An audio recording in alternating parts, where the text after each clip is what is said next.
새 교황 레오 14세 시대를 여는 즉위미사가 지금 이 시각 바티칸 성베드로 광장에서 거행되고 있습니다. 지난달 21일 선종한 프란치스코 교황에 이어서 제267대 교황에 오른 레오 14세. 어떤 인물이고 오늘의 즉위미사는 어떻게 진행되는지까지 한웅순 전 교황청 대사 모시고 자세히 이야기 나눠보도록 하죠. 대사님 안녕하십니까? 안녕하세요. 예, 안녕하십니까? 반갑습니다. 자, 이제 즉위미사가 시작이 됐습니다. 5시, 이제 조금 전에 시작이 된 상황이고 성베드로 대성당 내부에서 이렇게 진행이 되는데 먼저 여쭙고 싶은 건 교황청 대사로 좀 계셨잖아요. 네. 많은 교황들을 옆에서 좀 많이 보셨을 것 같고 네. 오늘 이렇게 즉위미사를 앞두고 진행되는 상황에서 좀 어떤 생각하고 계시는지 먼저 여쭤보고 싶습니다.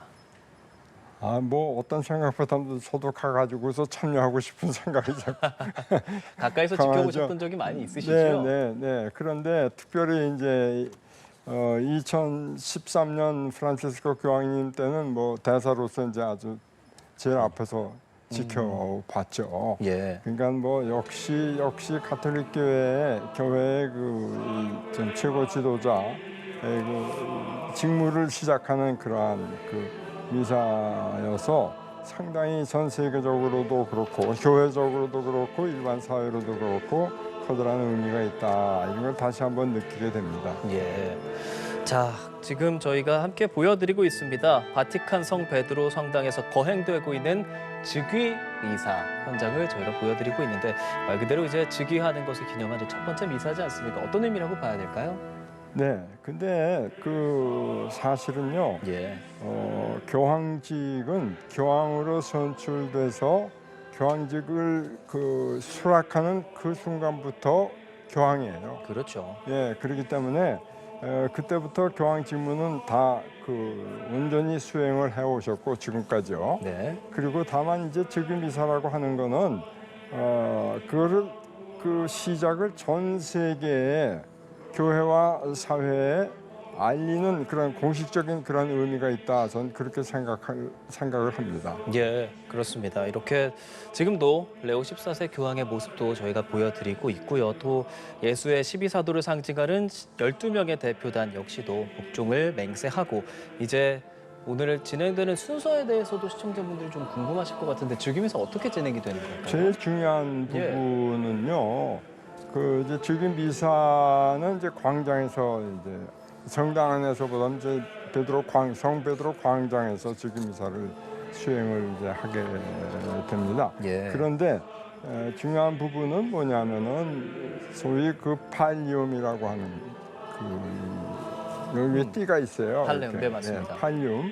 그 다음에 이제 그 뭡니까 베드로의 후계자를 상징하는 이제 어부의 반지. 그렇죠. 예, 어부의 반지를 끼우는 거 이게 사실은 제가 보기에는 아주 중요한 이제 핵심이고 또 하나 더 나아가서 이제 참석자들이 또 뭐 전 세계 모인 추경님들이나 또 뭐 고위 성직자들 아마 추경님들로 아마 국한될 걸로 생각을 합니다만은 예. 그분들이 교황님 앞에 이제 뭐라고 할까요? 순명이라고 교황님을 인정하고 으뜸으로 인정하고 그분의 좀 지휘를 따른다고 하는 그러한 것을 이제 표시하는 그러한 예절. 그렇습니다. 그 이외에는 일반 미사하고 뭐 대동소이합니다. 예. 상징에 대해서도 말씀을 해주셨고요. 지금 교황이 우리 주교, 대주교, 추기경, 총대주교들 따라서 지금 대선전 중앙 통로로 지나서 밖으로 나와서 성베드로 광장에 마련된 야외 재단으로 나가는 화면들을 함께 보고 있습니다. 참 많은 인원들이 모여 있네요. 현장의 분위기는 어떻습니까?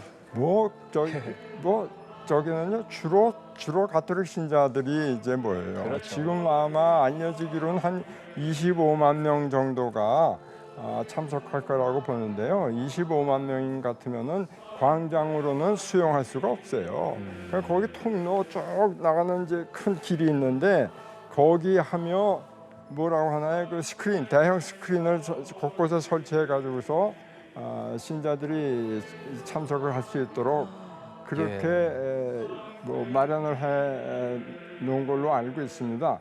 그러니까 그 분위기는 뭐 말할 수 없죠. 우리의 최고 지도자가 나셔서 그 직무를 공식적으로 시작하는 걸 세계에 알리는 거니까 그 참석하는 것 자체를 얼마나 큰 은총이고 영광으로 느끼겠습니까? 그렇습니다.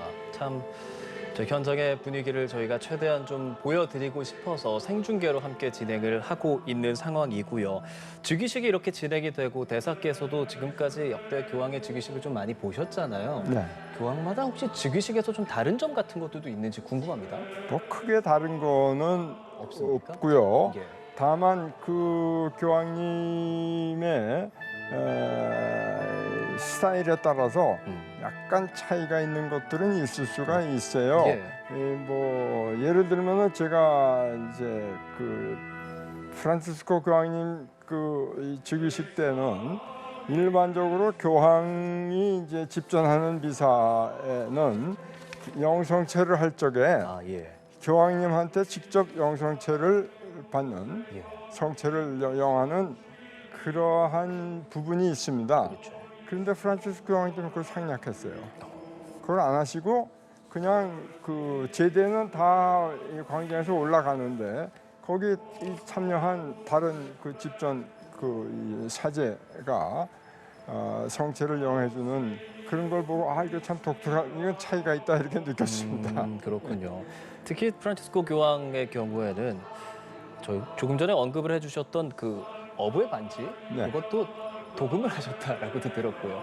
그 정도로 이제 그런 평소의 성향도 좀 보이고 지금 보여드리고 있는 화면 성베드로 성당 현장입니다. 지금 교황께서 어깨에 걸치고 있는 저게 바로 팔리움이라고 말하는 것이지 않습니까? 네, 네. 흰색 양털로 체실리아 수도원 수녀들이 직접 손수 지금 제작을 한다라고 전해지고 있고 또한 어부의 반지 역시도 조금 전에 언급을 해주셨지만 베드로의 어떤 교황의 사도적 임무를 상징한다라고도 그렇죠. 볼 수 있는데 네. 그 어부의 반지 경우에는 교황이 뭐 선종을 하게 되면 파쇄되는 게 즉시 맞나요? 파쇄합니다. 그러면 지금 새롭게 낀 어부의 반지는 레오 14세를 위해서 새롭게 제작이 새로 제작한 거고 그 자위 기간에만 그 반지를 오른손에 착용을 하죠. 예. 자, 이렇게 광장에 나서고 있는 교황의 모습 함께 보고 계십니다. 앞으로는 어떤 순서로 좀 진행이 되는 걸까요? 뭐 제 생각엔 좀 저기서 우리가 눈여겨 볼 거는 이제 어떤 말씀을 하실 건가. 강복 말씀하시죠? 예, 뭐 강론하실 적에 어떤 말씀을 하실 건가. 그것이 결국은 뭐 가톨릭 교회 모든 신자들뿐만 아니라 전 세계 모든 사람들에게 하시는 이제 말씀이 되거든요. 예. 그래서 그게 지금 아주 핵심적인 포인트가 되지 않을까 그런 생각을 하고 저 크게 기대를 하고 있습니다. 무슨 말씀을 하실까? 예. 레오 14세 모습이 보이고 있습니다. 자, 교황이 머리에 쓰고 있는 것이 사실 이제 추기경은 빨간색, 교황은 이제 흰색을 이렇게 쓰게 되고요. 잠시 뒤에 말씀을 해주신 것처럼 이제 강론이 있을 예정이고 지금까지는 뭐 세계 평화에 대해서 이야기할 가능성이 높다라고 전해집니다. 잠시 뒤부터 본격적으로 좀 시작이 되고 성찬 기도와 감사 기도 또 영성책 예식도 있을 예정이고 강복과 파견 순으로 예식이 진행이 될 겁니다. 자, 이렇게 레오 14세가 즉위하는 미사 현장을 저희가 보여드리고 있습니다. 그렇다면 가톨릭 신자들에게 교황의 의미에 대해서 한번 이야기해 주실까요? 예. 그 말할 것 없이 교황이라고 하면 가톨릭 신자들에게는 뭐 가톨릭 교회를 전체를 한 가정이라고 본다면은 아버지죠. 예, 뭐 아버지고 가족 전체를 이끌고 나아가는 아버지 역할이다. 예. 그러니까 최고의 지도자다. 이렇게 생각을 할 수 있는 게 아니라 그렇게 가톨릭 신자들은 전부 받아들이고 있습니다. 그래서 예. 상당히 참 뭐 저번에도 저 교황님 앞에 가면은 그냥 자기도 모르게 경건한 마음으로 무릎이 꿇어지는 그렇죠. 그러한 그 존재가 바로 교황님이시고 또 가톨릭 교회 전체에 실질적으로 일치를 이루는 핵심적인 역할, 중심축이 바로 교황이다. 그렇죠. 예, 그렇게 생각을 할 수 있습니다. 그 교황님이 아니면은 뭐 이런저런 무슨 뭐 혹시 분열이 그 유혹이 있을 수도 있겠지만 교황님이 계심으로 해서 그 분열은 그 지속될 수가 없다. 일치로 곧 돌아선다. 그런 말씀을 드릴 수 있습니다. 예. 종들의 종이라고 할 수 있는 교황님의 즉위 이사 현장을 함께 보고 계십니다. 곧 팔리움도 수여가 될 예정이고 본격적으로 어떤 말씀을 할지도 들어볼 수 있을 텐데 대사님께 근데 이런 부분도 궁금해요. 콘클라베가 네. 뉴스에서도 많이 알려졌고 콘클라베 그 현장의 분위기가 어떨까 참 이런 부분도 궁금한데 이번에 콘클라베 진행되는 과정을 어떻게 생각하면서 좀 보셨어요? 네. 근데 뭐 결론적으로 말씀드리면 예. 콘클라베 이번에는 지난번 콘클라베와는 달리 투표자 참여해서 투표하는 추경대 수가 133명이나 됐거든요. 뭐 15명이 늘어난 거예요. 예, 그렇습니다. 그러니까 이게 어떻게 될 것인가 시간이 많이 걸릴지도 모른다 하는데 저는 이건 하느님께서 일하시는 거니까 우리가 생각하는 것처럼 그렇게 시간이 걸리지는 않고 여러 가지 세계의 상황으로 볼 적에 빨리 끝날 거다 그렇게 생각을 했어요. 예.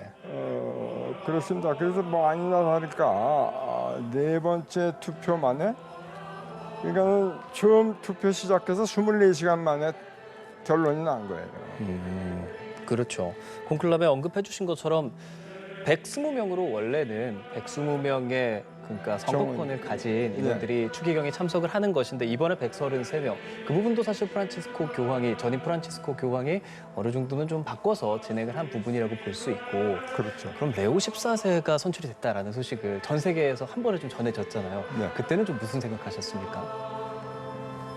역시 하느님이 하시는 일은 인간의 상상을 뛰어넘는 거다. 그런 생각을 했습니다. 언급되지 않았던 후보여서 더 그런 아니, 부분도 언급되지 있겠죠? 않았던 후보였으니까 더 그렇죠. 그렇죠. 누가 저분이 그 교황이 되실 줄 짐작이나 했겠어요. 왜냐하면 치명적이라는 표현이 그런데 수정하겠습니다. 예. 결정적으로 마침 가톨릭 교회에서 거의 역사적으로 금기 사항이라고 생각됐던 것이 뭐냐면은 교황은 미국인 중에서는 교황이 나오질 않는다 이거예요. 왜냐하면은 미국은 세계 강대국 아니에요. 예. 근데 가톨릭 교회 최고 지도자까지 강대국 출신이 나오면은 가톨릭 교회 입장에서는 이분이 어떤 말씀을 하든 그 국적이랑 연결시켜서 생각할 수 있는 위험성을 안고 있단 말이죠. 그래서 혼돈을 일으킬 수 있다. 그러니까 그런 것을 피해보자 하는 생각으로 아마 지금까지 미국인 중에서는 교황이 선출되지 않았던 게 아닌가. 근데 이번에 그게 깨져버렸다고요. 그렇죠. 역사적인 금기가 깨져버렸어요. 그렇습니다.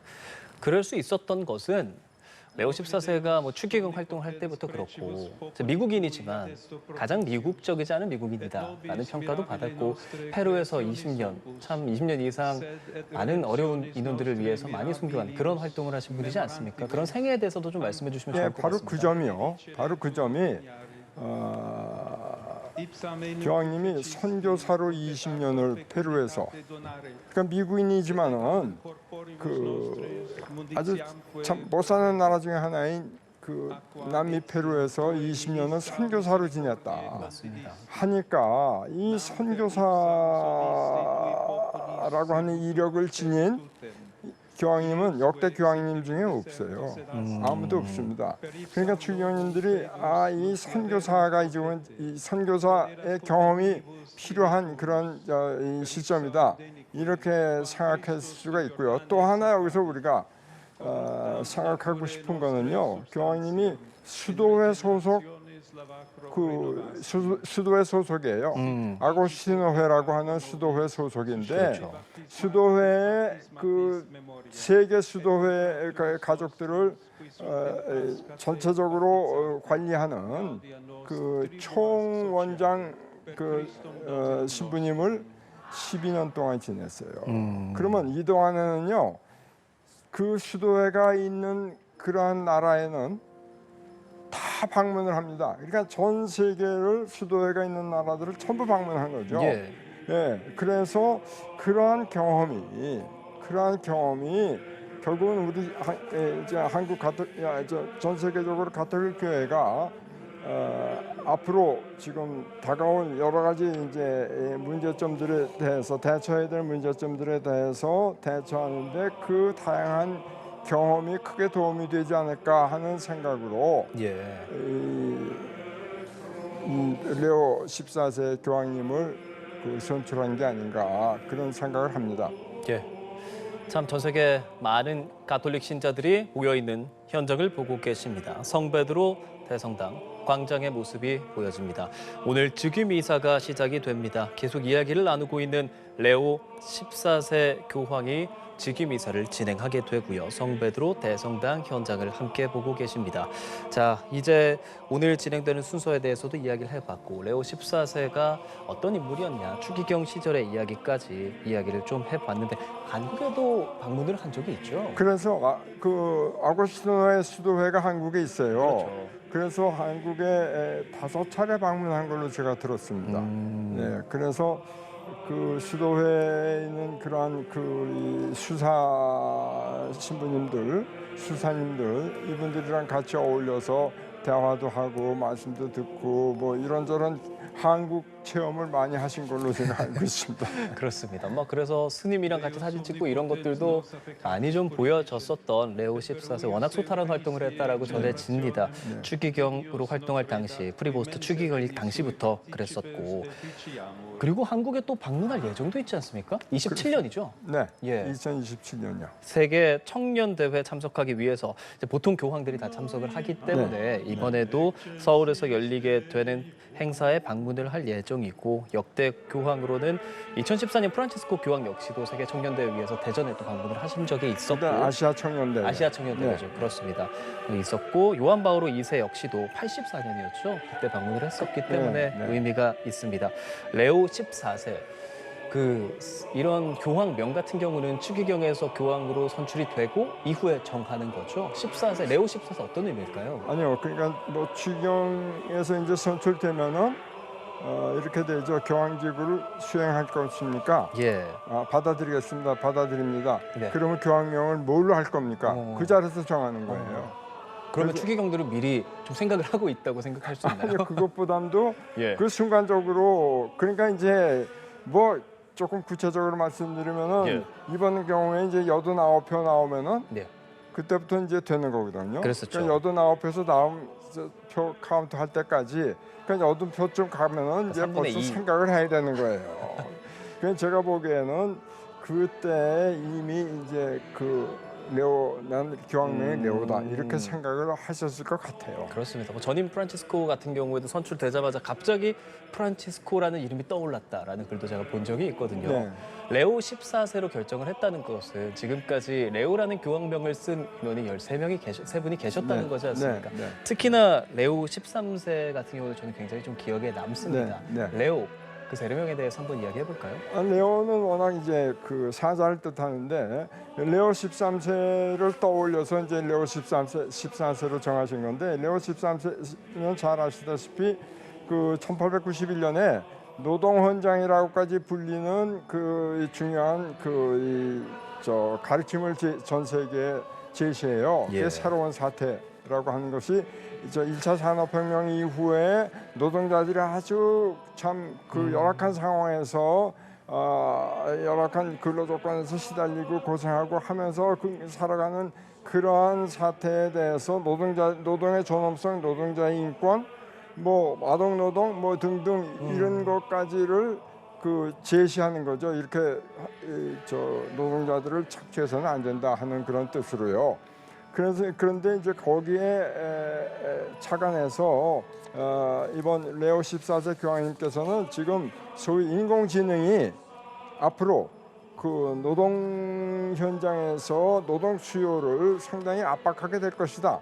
그렇게 되면은 수많은 그런 노동자들이 어려움을 겪게 된다. 이런 사태가 바로 새로운 사태다. 네.